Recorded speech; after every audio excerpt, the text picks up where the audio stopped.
और ये सवाल, राजनेता क्यों चुप हैं, भारत की आर्थिक और संवैधानिक आत्मनिर्भरता पर सीधा प्रहार करता है।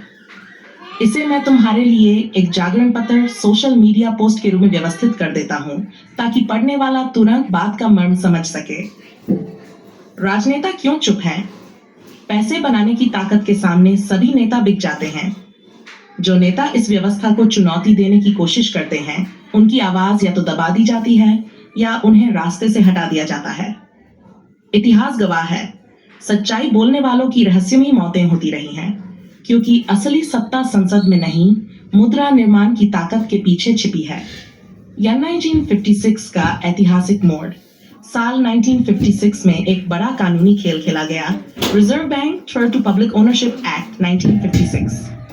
इस कानून के तहत आरबीआई को भारत सरकार के स्वामित्व में दिखाया गया, लेकिन हकीकत में उसकी संरचना और नियंत्रण औपनिवेशिक ढांचे जैसा ही रहा। आरबीआई अब भी रिजर्व बैंक ऑफ इंडिया 1934 के तहत चलता है, जो ब्रिटिश शासन के समय बना था। 1956 का संशोधन सिर्फ नाम बदलने जैसा था, पब्लिक ओनरशिप का हम देकर जनता को गुमराह किया गया।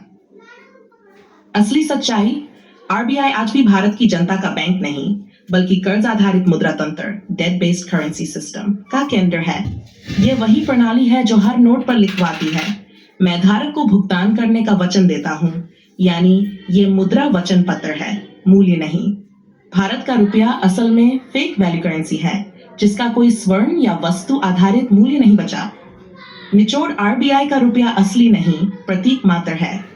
ये कानून जनता को गुमराह करने और उसकी असली संपत्ति, सोना, भूमि और श्रम मूल्य छीनने का जरिया बना।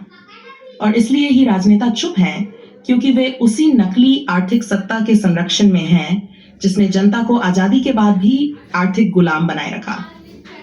क्या चाहोगे कि मैं इसे डिजाइन किए हुए जागरण पोस्टर या बुकलेट पेज की तरह तैयार